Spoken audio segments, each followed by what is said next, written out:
Welcome to the Compact Disasters podcast from compactdisasters.com, the show where we explore natural and human-made disasters from around the world. This is episode 50, America's Deadliest Tornado Outbreak.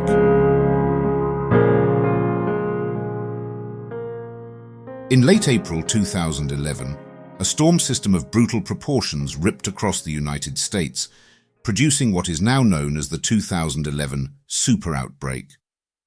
Over the course of 4 days, from the 25th of April to the 28th, hundreds of tornadoes struck across much of the South, the Midwest, and the East, leaving devastation in their wake. It remains one of the most massive and deadly tornado outbreaks in U.S. history. This is the story of how it unfolded, how communities endured, and what it taught the country about the wrath of nature. Meteorologists saw the danger brewing days in advance. A powerful upper-level trough pushed eastward, interacting with warm, moist air drawn north from the Gulf of Mexico. The atmosphere grew intensely unstable. Humidity was high, wind shear was strong, and storm cells developed rapidly. As the front moved, individual supercell thunderstorms formed, rotating violently and spawning tornadoes that would track for scores of miles. By the 25th of April, the threat had already begun to show. In Texas and Arkansas, tornadoes touched down, bringing destruction and setting an ominous tone. Over the next 2 days, conditions only grew more volatile. On the 27th, the atmosphere seemed to reach a breaking point. Forecasters issued particularly dangerous situation, PDS tornado watches, a warning that extreme storms were expected. And that afternoon into evening, the skies delivered in horrifying fashion. Of the 4 days, the 27th of April is seared into memory. More than 200 tornadoes struck that day alone, many of them long-track, violent tornadoes rated EF4 or EF5 on the enhanced Fujita scale. States like Alabama, Mississippi, Tennessee, Georgia, and Virginia bore the worst of the damage. Entire towns were flattened, neighborhoods vanished.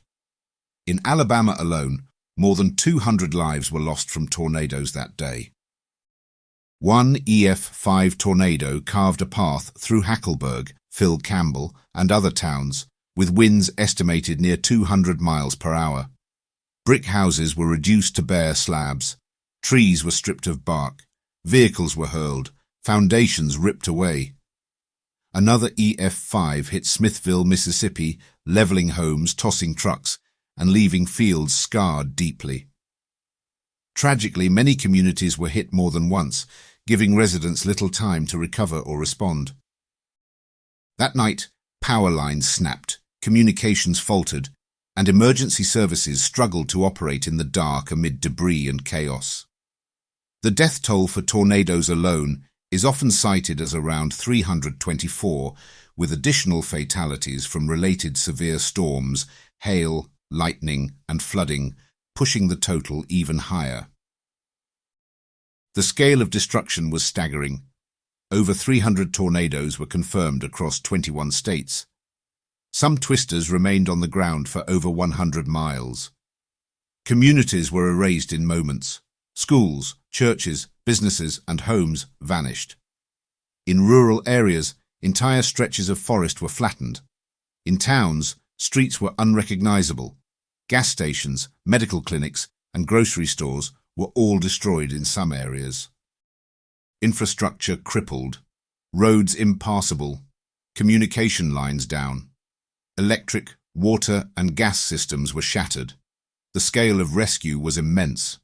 Neighbors, first responders, volunteers from afar, all descended into the wrecked towns. Search and rescue teams worked by flashlight amid fallen power lines and broken wood. Hospitals overflowed. Makeshift shelters sprang up in school gyms and churches.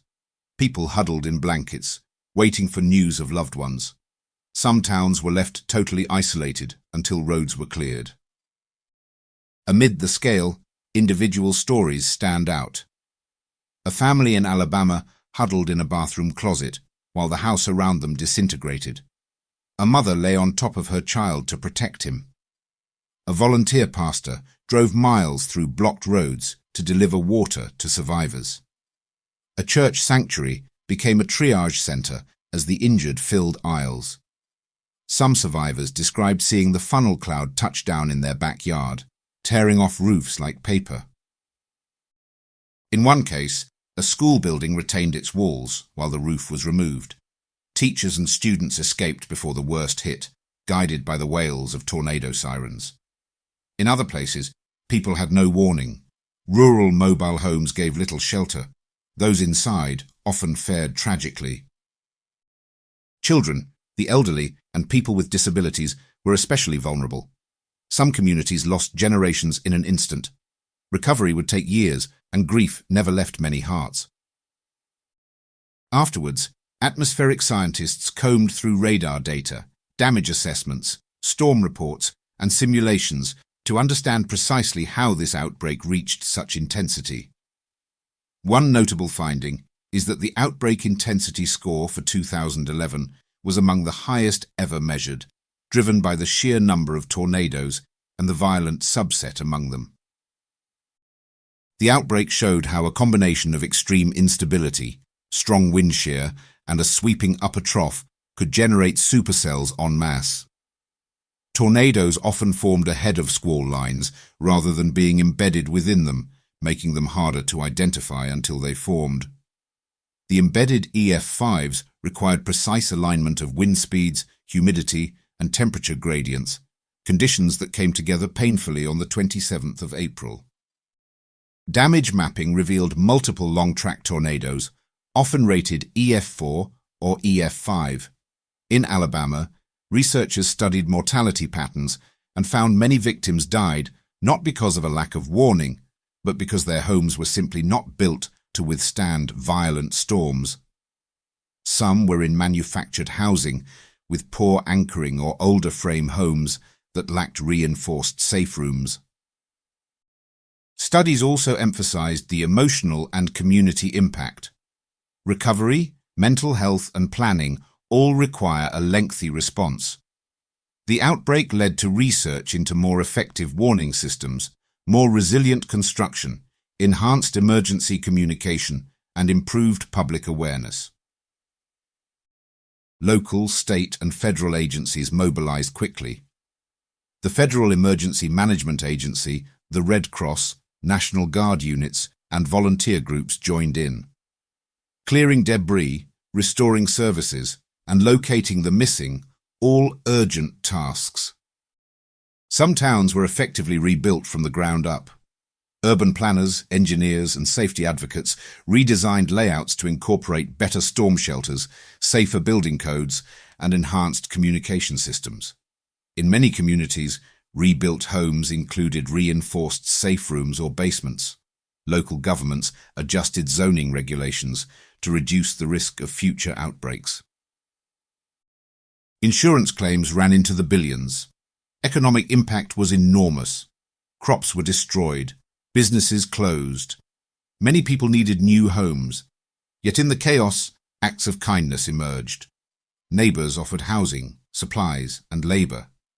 Churches hosted displaced families. Strangers arrived with food, water, and chainsaws. Communities leaned on community, rooted in shared loss. In some regions, recovery is still ongoing, more than a decade later. Towns that lost schools, hospitals, and main streets have many scars.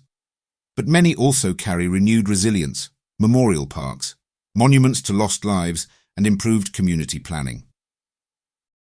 The 2011 outbreak prompted the US to reassess its approach to preparing, warning, building, and rebuilding.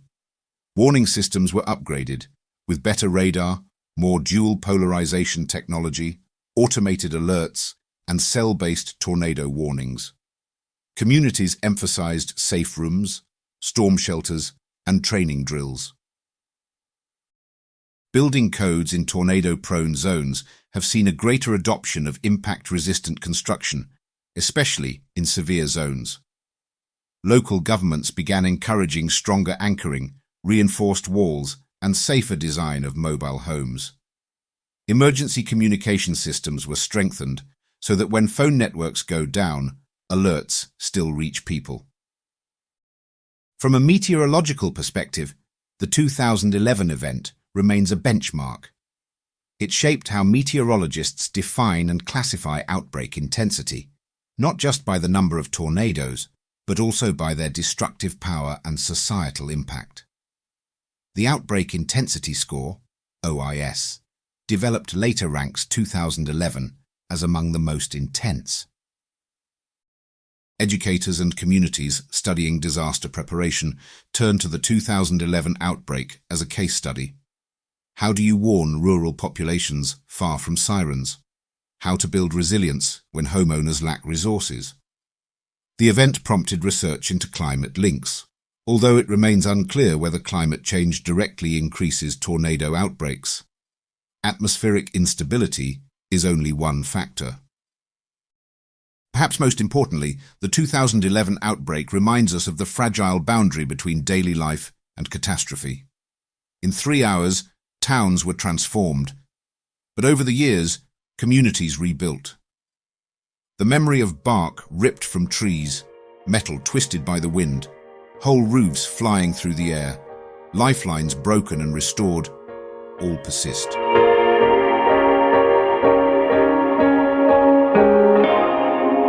I hope you enjoyed that episode of the Compact Disasters podcast from compactdisasters.com. If you did, why not leave us a review wherever you get your podcasts? And while you're there, don't forget to subscribe so you don't miss any future episodes. If you would like to support us more directly, please consider buying us a coffee. Head on over to compacthistories.com/disaster coffee to see how. Also, please check out our other Compact podcasts. You will find them all at compacthistories.com. Thanks for listening, and I'll see you next time.